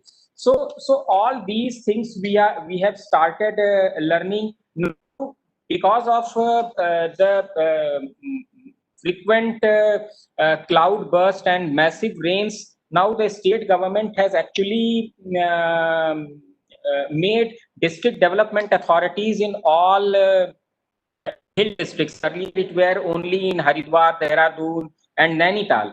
So now we have district development authorities everywhere to actually to check on irregular and haphazard development in district, so that these type of disasters, so we can reduce the risk of disaster, and also we can reduce the risk of loss. So this thing we are doing here. And the another very important learning is of 2003 Varnawat landslide. I think many of you are aware that the Varnawat started. This is actually the Varnawat hill is in the heart of Uttarakhand city, the municipal limit of Uttarakhand, and it started the massive landslide started, and the whole city was in risk. So this is one of the best treatment I can say for the hill which has started landslide. So that was the time when people started actually thinking of geological study, hydro screening methodology, hydro seeding methodology and all. So that is also right now helping us in other mitigating other landslide prone areas. And other thing is which I want to say is right now the lessons we have learned is for risk assessment, risk communication and mass awareness. Now we have our disaster response team in every villages. So this is the thing we have done through capacity building. So we have a very robust and redundant communication system right now in our state. So now because of 2013 disaster, so aerial access we have made very frequent. Many helipads and all were constructed so that we can respond, we can reduce the time of response, so we can utilize actually the concept of golden hour. Now we have almost plan and SOP for and regular mock drills for all type of disasters. Before like this surge started in COVID, we have a mock drill in month of April when there was lockdown for if the cases will surge, then what will happen. So now earlier we were thinking that we have when we thought that we have become wiser, the next disaster struck, which is COVID-19, and now as a district we are dealing a lot with COVID. So COVID is one disaster which I can say that it includes almost all aspects of human life, almost all. So like in a capital city where the flow is too much, people used to come here. We in Dehradun we have many central government organizations, offices. Now the state government seat is Dehradun. So this was a bigger challenge for us to implement the lockdown, and after lockdown when unlock is going on, it is also equally challenge for us to track the people who are coming here from outside and those who came in contact with the positive patients to become high risk. So all those things we right now we have maximum number of cases in Dehradun if we consider entire state. So this is the thing. If you see the COVID crisis in today, we have completed actually 6 months of COVID. First case reported on 5th of March, 15th of March, and today is 15th of September. So we have completed almost 6 months, and in that 6 months, the biggest challenge, because the challenge in this disaster and other disaster is that other disaster actually come for a time, for a definite time, 1 hour, half an hour. Some are the earthquake is in minutes or second. But this is a disaster which is continuing, and we don't know when it is going to finish. And the biggest challenge is to motivate the entire team, which is working tirelessly from last 6 months. So because earlier disaster is that the disaster has happened, and after that you are actually doing the relief work. Here actually disaster is going on and the relief work is also going on simultaneously. So this is one of the biggest differences. So migration from the city and migration from outside Uttarakhand to Uttarakhand. So because of the geography of Uttarakhand, Dehradun and Haridwar were the nodal area where people were coming, and then to stop the spread in city in hills, we thought that we should keep each and everyone in Dehradun and Haridwar for quarantine and the checking for the tests. So that was the thing which we have done. So the entire team has worked tirelessly, and I think there are many lessons from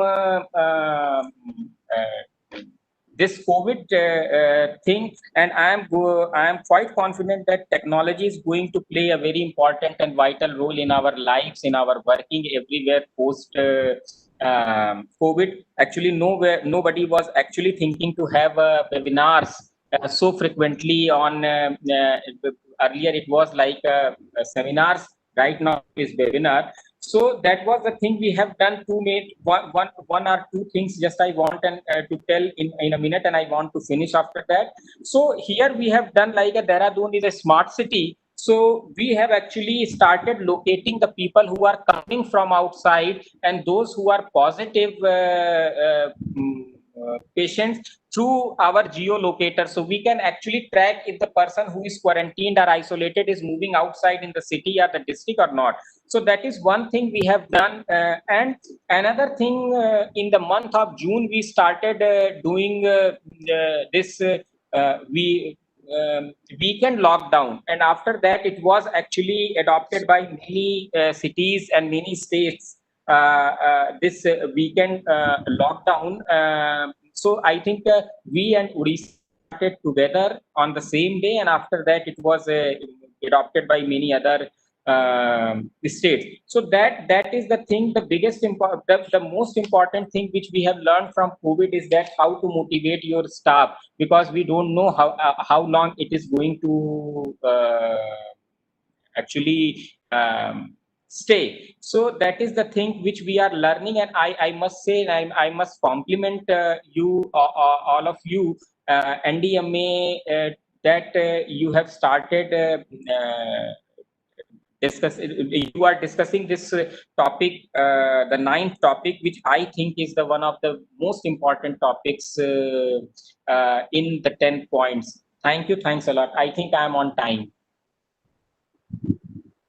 Thank you, sir. Thank you for providing insight on disaster risk reduction from Uttarakhand state and highlighting the importance of learning from the disaster to reduce the impact of forthcoming unpleasant events, and also inclusion of national wisdom and cross-sector, cross-department coordination in devising the action plan for disaster risk reduction. Thank you very much. Thank you. Now I would like to invite Professor Surya Prakash, Head GMR Division, Institute of Disaster Management, to enlighten us from this talk. Over to you, sir. Thank you, Anil. Anil, please give me that sharing link. Share. Yes, sir. Okay. Now, most of the speakers from the state and the district level has already spoken about their experiences. I'll share NIDM's experiences. NIDM has been given a mandate under the Disaster Management Act 2005. And as per the provisions under the Act, we have been carrying out some activities related to this particular goal. Am I audible, Anil? Yes, sir, you are audible. Okay. And this was a time when Prime Minister agenda was declared in the first post-Sendai Asia Ministerial Conference in November 2006 to 5th. And these are the 10 points that have been listed, which I would just mention for the information for the delegates. That the first was all development sectors must imbibe principles of disaster risk management.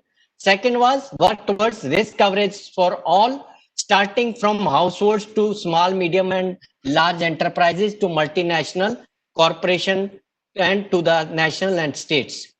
Third was encourage greater involvement and leadership in disaster risk management. Fourth was invest in risk mapping globally. Fifth was leverage technology to enhance efficiency of our disaster risk management. And the sixth one was develop a network of universities to work together on disaster issues. Seventh was utilize the opportunities provided by social media and mobile technologies. Eighth was on build on local capacity and initiatives. Ninth was opportunity to learn from a disaster must not be wasted. That's what we are doing today. And 10th is bring about greater cohesion international response to disasters. So just for the information, Dr. Ashish Srivastav just told you about Varnavat landslide. This is a photograph just before the landslide happened on 25th September 2003. It was taken. And this was the situation on the next day, 26th September 2003. So you can see what kind of consequences a disaster can bring about. As Dr. Ashish Srivastav told, the district headquarters is very close to this and is located within the city, and national highway, strategic road, all the buildings, including the government buildings, colony, and the private buildings were affected adversely by these landslides. So this was a big lesson that how we can, in between amongst our all authorities and existing line departments, we can get affected. And there was a PWD building in Mizoram, which fell on other private buildings and caused disaster. And which were actually known and could be assessed by any geologist. And that's why in Varnavat, we didn't have any casualty because it was being monitored and it was informed to the administration and people were evacuated. However, in this particular case in Aizawl, they could not be. So we have to learn lessons that wherever we have the potential disasters, to inform the public and we make them alert and warn them. Another incident of 18 children getting killed on 18th August 2010. So many things have happened. Now documentation, not just documenting the disaster characteristics and the event, but also that why it should be kept in our memories, because the ignorant children between the age of 4 to 10 years, they went to the school for learning and they got killed under a landslide. So we should keep such memorials, not only documenting in the physical papers or the documents or the report or proceedings. It should be a field thing. It should be field documentation. It should be kept as a memorial in the memory of those children who were lost, who became victim of such a disaster. And documentation should not be just a paperwork, but a physical and social learning also. As per Act, these are some of the responsibilities where it is listed under section 42, chapter 7, subsection 8.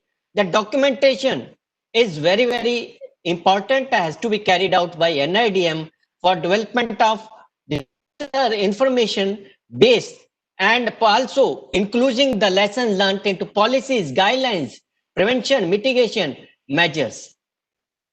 And also NIDM to undertake research on this aspect. Documentation not just for the purpose of recording the information, but also carrying out research, why this has happened and how we could have averted it or prevented or mitigated this is also part of the documentation research work by NIDM. And developing our education training materials are based on those documentation studies. And I would just mention for the information of our delegates that NIDM has been carrying out right from its beginning. When the National Center for Disaster Management was there, it started with Odisha super cyclone in 1999. There were turning points in the disaster management field. Drought in Rajasthan, Gujarat earthquake, Kutch earthquake documented by none other than Dr. P.K. Mishra, and it was by NIDM. Situation analysis of Kumkolam fire. So similarly, Bihar floods, Munshari floods, Leh floods, Kapkot landslide, which I just mentioned, Sikkim earthquake in 2011, 18th September. It was well studied in the field and also documented with roadmap for resurrection, not only reconstruction. And then Uttarakhand floods, but these were precursor events which had happened even before the Uttarakhand tragedy took place in 2013. And I'll show you some of those photographs, which were actually lessons to be taken from 2012 incident, which happened in Bhagirathi River Valley at Asiganga. If we had learned from them, we may not have had that amount of tragedy which happened in June 2013. Phylline cyclone, many cyclones we have studied. Gaja cyclone, Oki cyclone, Phylline cyclone, then others, many other cyclones up to Fani cyclone, and now Amphan cyclone in 2020. Malin landslide, Nepal earthquake. We are not just working within the national territories, even across the country. Also, where our people are going, or experts are going, they are documenting those lessons, and we are conducting those workshops and recording all those lessons learned by different sectors and different experts. Chennai floods, Puttingal temple fire, not only the natural hazards, but also the hazards caused by anthropogenic interventions or activities.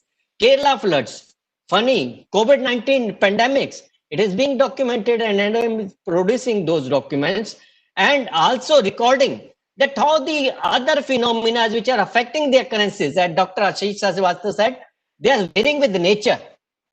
Not only evolution in terms of our lessons learned, but evolution in the terms of nature of the disaster characteristics. And Leh is one area which is high altitude desert, suffered from high intensity rainfall and flash flood in August 2009. And this is recorded. And you can see how they have to change. They have to learn that their sun-baked bricks they were building houses are not good enough. In case such rains happen, all that will get dissolved and their houses will be demolished. And their muddy situation in which response even becomes difficult. Shari area in Uttarakhand in 2009, 10, this has happened. 10, I don't remember exactly the year. And we went and documented. Whole of the village got washed. So now what do? We learn a lesson that we cannot be safe in those locations where our tributaries are coming, which can get blocked at night and can overflow and bring lot of debris, and debris will bury all the people and the buildings along with them. And Sikkim earthquake of 18th September 2011, we felt it in Delhi also. The shaking was felt up to Delhi, almost about 2,000 kilometers away from the source of the earthquake, and the buildings fell down. So this gave us another lesson that not only we need RCC buildings or earthquake resistant designs, but also their slope stability on the ground location where they are sited should also be the safe. So it is very much a lesson for after the Sikkim earthquake, which need to be considered. Professor Vinod Sharma told that even the Secretariat had suffered. So why did such buildings, which are important buildings, critical buildings, had to suffer in such events? And what should we do so that we should not suffer in future? So we have taken lessons, recorded them, and then informed concerned authorities. And these were the situations I'm showing. Now I'm showing you the instance of 2012. This hotel was shown falling into the river by TV and other media. And this is Ganga Hotel. And the foundations were eroded away by the river. We are always interested in having a river view hotel. But then what are the risks associated must be well assessed. As our Honorable Member Kamal Kishore said, risk assessment is a prerequisite. Until unless you have the risk assessment, we cannot do risk reduction and bring resilience. And these are the situations. You see, this is the photograph. If you will compare it with 2013, you will find the similar consequences, the similar lessons that were learned. I had actually tackled both and found the similarities, showing 2013 also. Now, a lot of debris brought into and around Kedarnath temple area and into SSB camp downstreams. So all these are actually natural examples. Being a geologist, I've been studying about these morphodynamics of the river systems. And they are not unnatural phenomena. They are all natural and known phenomena. Only thing is we are not considerate about the process of the nature and caring for it. And always in our own greed, we are trying to cross such areas. Even personally, I had to cross this landslide, which is infamous landslide called Kalesur. During the June 2013, after the event of this Kedarnath tragedy, I was sent back. I was in Uttarakhand from 10 to 17 of June. But then in order to support the state government and the agencies, I had to cross this landslide when it was in active mode. So you see this, I crossed at 11 a.m. with my own car, and at 4 p.m. this was the situation. You can imagine if you have to cross. So if you are familiar with the phenomena, with the ground, and with the territory is very, very important to save yourself. Now this COVID-19 situation, you can see we are using our shelters for different purposes. So how we can maintain social distancing and other provisions which are required not only by the government, organized by the government, but in the private sector also, corporate sector. Mihir Bhattji said about the informal sector. So how do we manage all that? And how do we make them educated, aware, and sensitized with a conscious effort for disaster risk reduction and resilience at the community level, at the citizen levels? And they will continue to do, considering safety in terms of just wearing masks together. Now, these are some of the case studies which have been documented and reported besides the ones which I have mentioned, and all the proceedings and reports are available at NIDM website. You can go through these and take the lessons for your own purposes, whether it is earthquake, fire, or a drought, or a flood, whatever it is. So I would suggest that the efforts made by NIDM on documentation of disasters must be actually utilized as opportunities for reducing the risks. Pothingal Temple fire, all these have been kept on our websites. Funny cyclone, way ahead, and we had even projects focusing on documentation only about landslide. We are creating archival records of landslides. So, and we have a center on this. So all this with different workshop we had carried out. I know the time is short, so I'll just hurriedly say that we had done fact-finding missions also, and we had recorded with the highest possible authorities, involving them and getting the lessons learned from them. And all publications, not only national and even international event documentations, have been well recorded by us at in national and international conferences involving the highest authority, through our journal publication, through our paper publication. So number of such publications, documents I can cite to you where we have recorded. And coordination, command and control systems are one of the major issues that have no doubt been reflected, as told by my previous speakers. And I suggest not only carrying out documentation on paperwork, but also in the field like this, and informing people about the characteristics of those disasters and preserving them as memorials, parks, and other things, so that a lesson can also be learned by the public in general by visiting those sites. That also will be one of these documentations.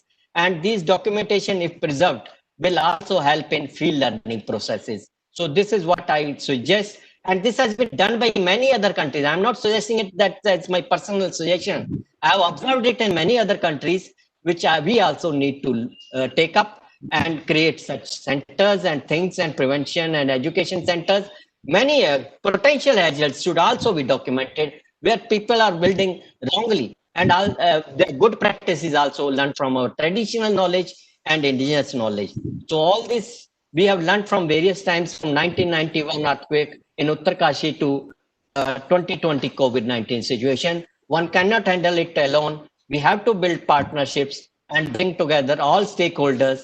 Then only we'll be able to tame these disasters and make ourselves disaster-free and resilient country. So this is Crosstone for social resilience in Japan, which I mentioned several times. And with this, I will conclude my presentation, and thank you very much. Anil, over to you. Thank you very much, sir, for putting the NIDM perspective regarding the theme of the webinar and enlightening about the PM's 10-point agenda, importance of documentation, and the way documentation should be done, as well as initiatives NIDM has taken since its inception in documenting certain disasters. Now I invite Sri Kamal Kishore, member NDMA, who will be sharing his experiences and expertise at national level. Over to you, sir. Thank you. And I am back again after an hour and a half. those were very, very good presentations. Professor Sharma, Mir Bhai's work, Dr. Surya Prakash. So I will not try to I will try to avoid repeating them. And also we are running behind schedule, so I will try to keep it brief. It's Prime Minister's agenda point 9. So I will basically outline 9 things to do under this agenda point 9. The first one is we need to do a lot more work on planning for recovery before a disaster happens. So we have contingency plans for response, we have IRS system for response, but as far as I know, none of the state disaster management plans or the district disaster management plans have thought about how recovery will take place after a disaster. Different states have improvised. In some cases, the State Disaster Management Authority becomes the nodal agency for managing recovery. In other cases, it's the line departments. And I'm not saying that we need to have a uniform system. You know, each state has its own administrative culture. So it should be free to improvise to the extent it is reasonable. And but the most important thing is that there should be planning beforehand. The second thing is that we really have to think about some activities which can be termed as quick impact projects for recovery after disasters. So, for example, if after a cyclone, if some farmers have lost their coconut plantation and their the pan ke patte, that sort of beetle nut leaves plantation and all of that. So if you provide them assistance 6 months after the event for recovery, that's 1/10 as effective as you provide it 6 days after. Because the longer you wait to provide that kind of assistance, the longer they will be dependent on the external relief. So to get people quickly back on track and restore livelihoods, for that, we really have to go area by area, identify what are the quick impact projects that can be done based on past experience for restoring livelihoods. My third point is that there is a lot of discussion about what have we learned from disasters, what have we learned from disaster reconstruction programs.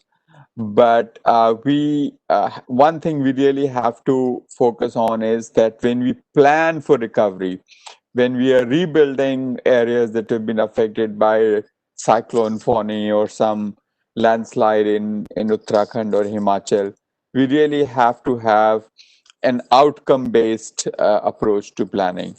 So if I were to make it come alive in simple words, for example, it's not important how many classrooms are being built. What is important is how many children are going back to school. So I think we really have to look at the human development outcomes of a recovery. That brings me to an interconnected fourth point, which is the integrated planning. So a lot of the times recovery reconstruction planning is done in silos of sectors. Health doesn't talk to education, water doesn't talk to roads, water doesn't talk to power. So how do we come up with a approach which promotes integrated planning? The fifth point, which sounds obvious, and this is something I alluded to in my opening remarks, is that when we build back better not just to the disaster that has just happened, but also the other disasters that might happen. And that really requires being ready with a multi-hazard risk assessment very quickly right after a disaster to be able to apply that for planning recovery. So in essence, I'm saying that not just building back better to disaster that has happened or the hazard event that has occurred, but also other hazards that might occur. There are examples where we reduce risk to one hazard but increase risk to another hazard. And there are also sometimes seemingly conflicting requirements for building hazard hazard resilient standards to different hazards in a given location. So that discussion needs to happen, and that holistic approach to reducing risk to multiple hazards is required. Number 6, I will again connect that with the agenda point 3, which is role of women. I think all the committees at the village level for managing recovery, grievance redressal mechanisms at the community level, district level, should not just have women's participation. We should aim to have women's leadership of it.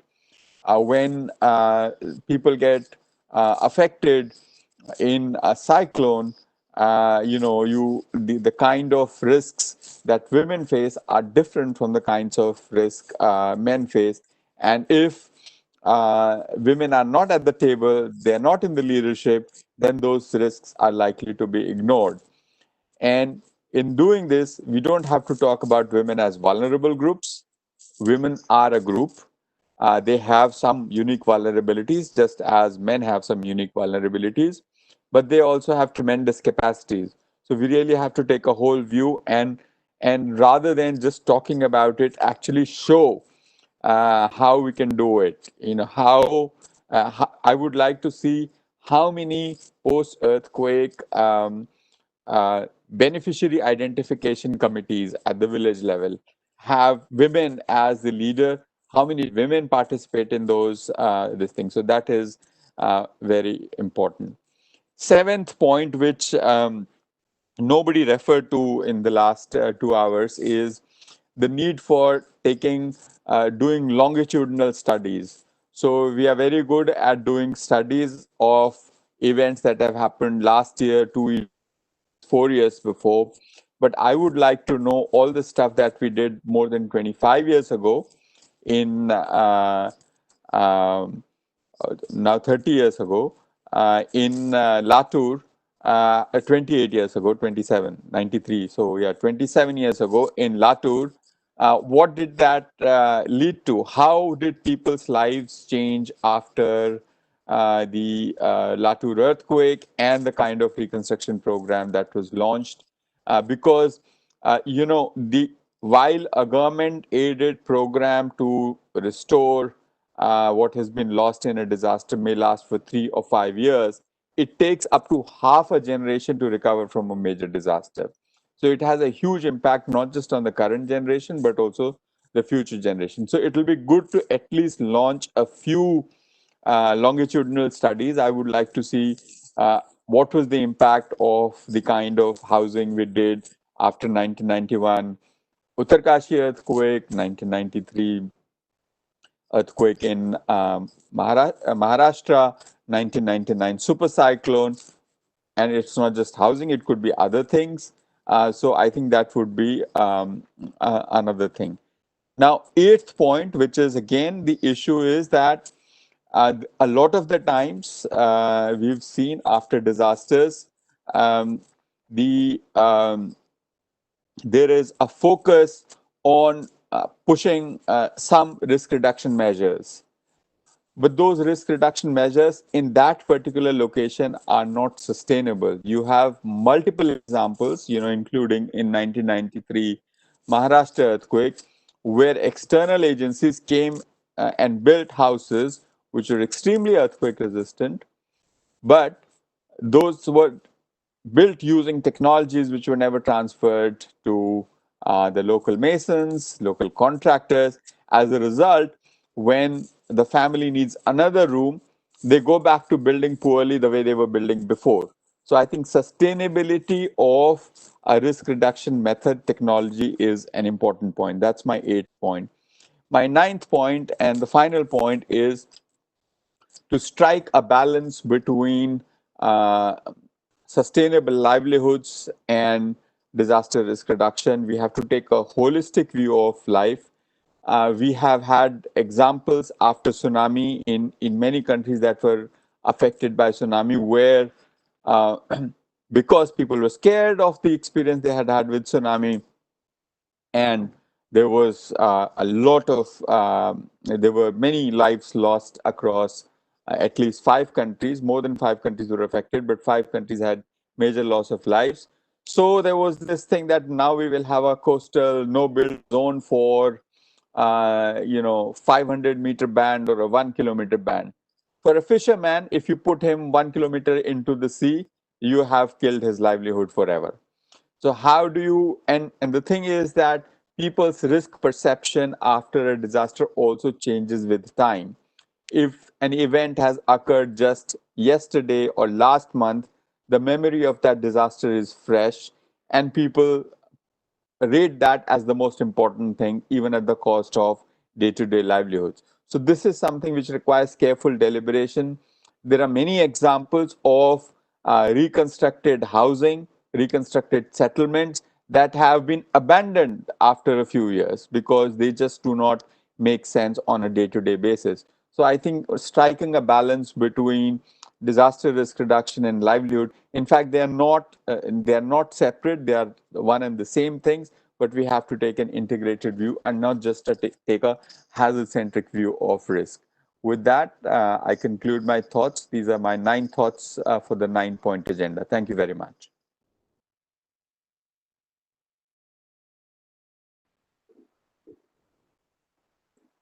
Thank you very much, sir, for sharing your experiences and expertise at national level. Takeaways from your talk are that we need a holistic, integrated, multi-hazard approach to help the local communities that are looking to survive the adverse impact of disaster.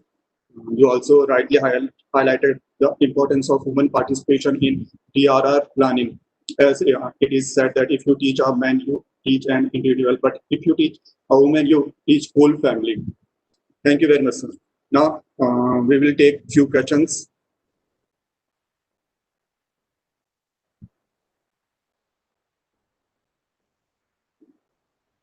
This question is for Dr. D. Datta.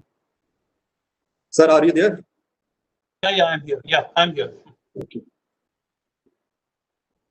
Sir, question is, there are any standard templates for geoscientific data sharing in addition to disaster risk reduction exercise? There is no standard template is available, but in the context of our national spatial data infrastructure experience, we have worked with the geological, geological survey of India for the geological data, but specific for the different disaster management, there is no, and there is an opportunity to develop that. Okay, thank you very much, sir. Next question is to Shri Mihir Bhatt.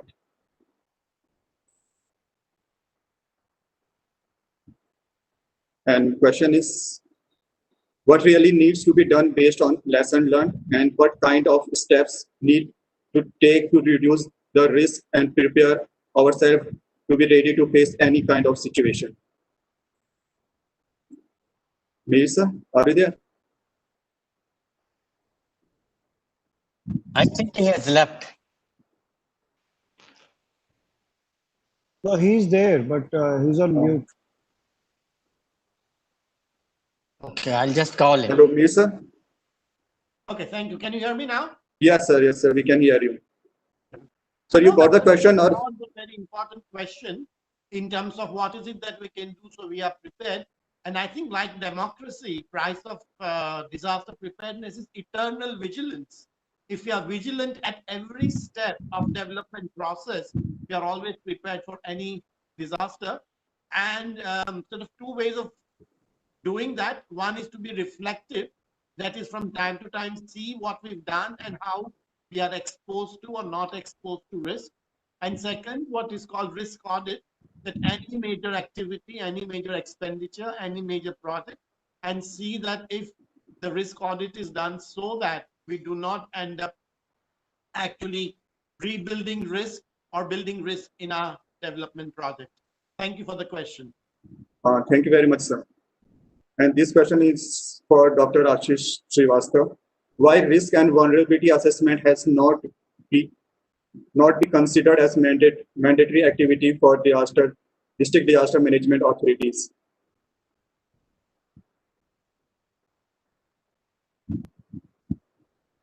When we make our plans for a district disaster management, like a district disaster management plan, we definitely include vulnerability, the risk assessment, everything, because that you will not be able to make your appropriate plans. So actually it is there, and in a plan we have actually very distinct chapters for these two things. So I think because this is actually the base, you can say, the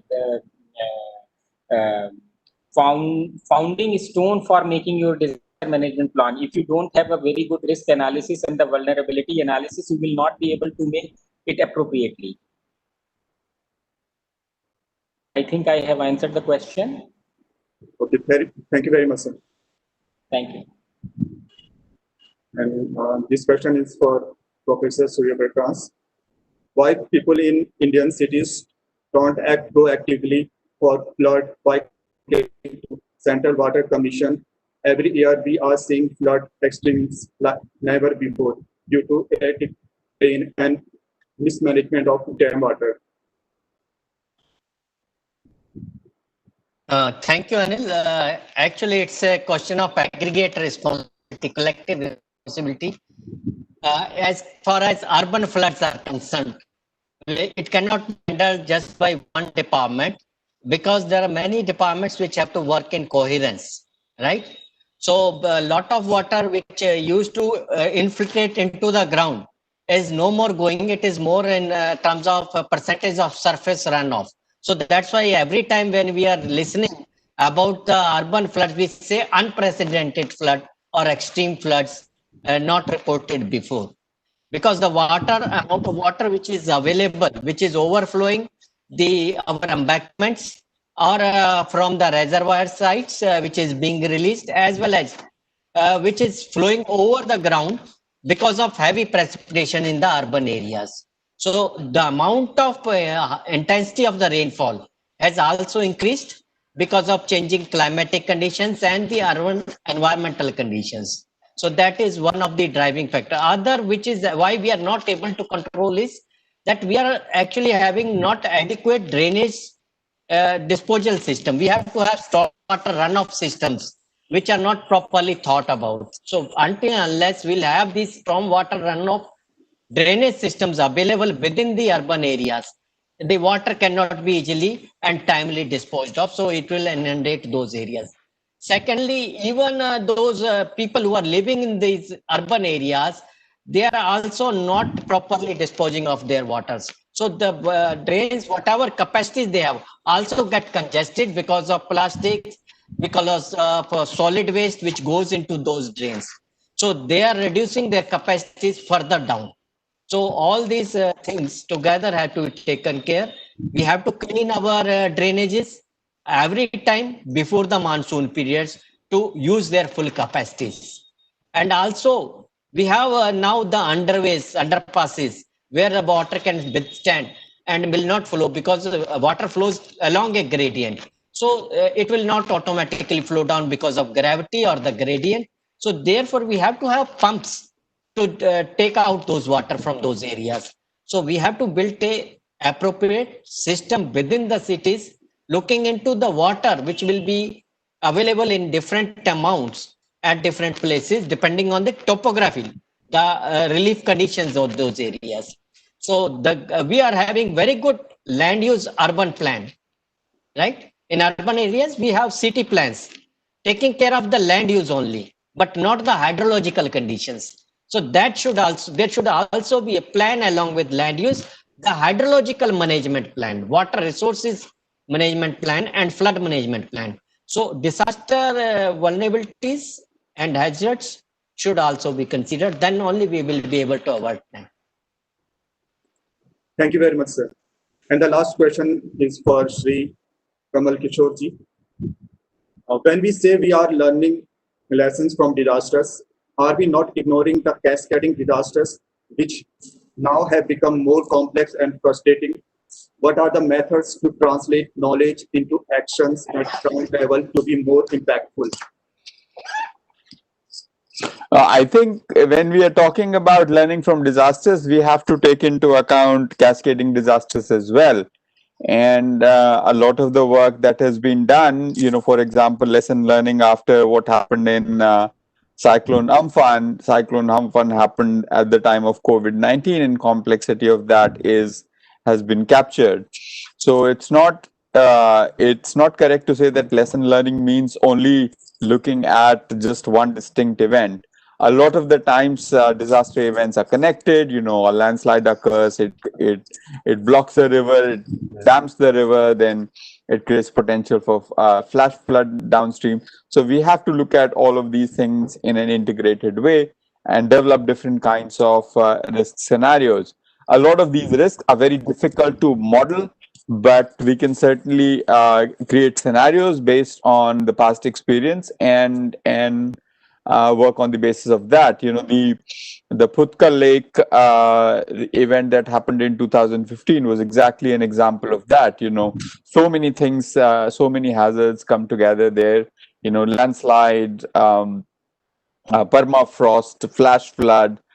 So we had to take an integrated view of that. So it is absolutely critical that we look at multiple hazards and how they connect with each other and increase or reduce the risk. Thank you very much, sir. Now, I would like to invite Major General Manoj Kumar Bindal, which is Seva Medal Executive Director NIDM, for his concluding remarks. Over to you, sir. Thank you, Anil. It was a very good webinar for 2 hours in which a lot of issues were discussed right there. And ultimately, the need was felt, which was also initiated by all the speakers and especially by Kamal Kishore, that a multi-hazard scenario should be the norm of the day. And the last question which came about cascading disasters, that also should become a part of the study. So whenever now we are talking about any disasters, we should see it in its entire cycle, because flood brings diseases, flood brings a lot of carcasses, the dead body disposal, waste management. Like now we are seeing in pandemic that medical waste management has become a huge problem, and it is floating all around the world into the sea, which are sometimes getting washed ashore. So whenever we do any lessons learned or a case study, or we study a disaster, it should be studied in its entirety till the effects of the disasters wear off and the people come back to normal. Normal cyclone. A cyclone changes the topography of a coastal district. Many new islands are created, many old islands are washed away. A number of ponds are created inside, the sand dunes are created, and hence the complete way of working of that particular community living in that area changes. So I think for future, whenever we carry out a case study, it should be looking at that. And the issue which was brought about longitudinal studies, I think that is very apt, because that will talk about impact assessment of the interventions. It is like a feedback mechanism. And IDM has recently conducted a study of Nagapattinam district post-tsunami 2004 on the children who were orphaned there, and what are they doing now, and how the policies and interventions of the state has helped them. We'll be coming out with them. That is a longitudinal study which Shri Kamal Kishore is talking about, and it is very much required, because then it should not happen that every year we follow the same policies without getting a feedback, a negative feedback or a positive feedback, and we don't change it. So feedback mechanism is through case studies, through lessons learned, through research, and for the feedback to be heard, government and has to give space to the researchers, to the academicians, to come onto the table and hear them out. If it is not, that platform is not given, then it will all go on the shelf and will become yet another document to be referred to by some student who is doing the PhD at some topic. With these words, I will finish here. I once again thank all the panelists and all the participants who came and who have given such good question answers and comments, which when you go through, you understand the depth of knowledge they have, which unfortunately we could not give them a chance to speak because of shortage of time or limitations of time. But we will certainly take all those into account while we are preparing the webinar report. Thank you so much, Anil Katar. Thank you, sir, for your valuable remarks on today's webinar. Now I request Dr. Harjeet Kaur to kindly propose vote of thanks. Over to you, Harjeet. Thank you, Anil sir. It's a privilege to take this opportunity to place record vote of thanks for today's webinar. The unique physiographic, socioeconomic and climatic attributes of India make it one of the highly disaster-prone countries in the world. Every year, at least one catastrophic event occurred in some or other parts of the nation. Disaster, besides causing challenges to the humankind, also provide equal opportunity to learn from them. Prime Minister 10-point agenda number 9 exhorted to ensure that the opportunity to learn from a disaster is not wasted. Prime Minister highlighted the fact that although after every disaster there are paper and reports on lessons learned, but those learning are rarely implemented on the ground. We need a more vibrant and visual system of learning. First of all, I would like to propose hearty vote of thanks to our chair, Sri Kamal Kishore, member NDMA, for gracing today's webinar and delivering the keynote address. We are grateful to Sri GVV Sharma, member secretary NDMA, for his enormous cooperation and support in organizing of this webinar series on Prime Minister 10-point agenda. Also, I wish to express my gratitude to Major General Manoj Kumar Bindal, ED NIDM, for providing innovative and encouraging environment, moral guidance, continuous enthusiasm, and valuable suggestions throughout NIDM endeavors. I must mention our deep sense of appreciation for our distinguished speaker, Sri Kamal Kishore, member NDMA, Professor VK Sharma, Vice Chairman, Sikkim State Disaster Management Authority, Sri Mihir Bhatt, Director AIDMI, Dr. Depriya Datta, Head NRDMS, PST, Dr. Ashish Kumar Srivastava, IS DCMA, Dehradun, and Professor Surya Prakash, Head GMRT NIDM, for their presence and enlightened our participants with their vast knowledge and experience. I congratulate all the participants for their active participation in this event, as no program can become a successful with a single person. So I extend my big thanks to our GMRD team, Mr. Anil Katar, moderator and host of today's program, and also our IT team for making this webinar a successful event with their contribution. I end my vote of thanks by saying, sometimes the world needs a crisis, turning challenges into opportunities. Thank you. Dhanyavad. Thank you, Dr. Harjeet Kaur. This is Thank you, everyone, sir. Thank you, Kamal Kishore ji, Dr. Mihir Bhatt, Dr. Datta.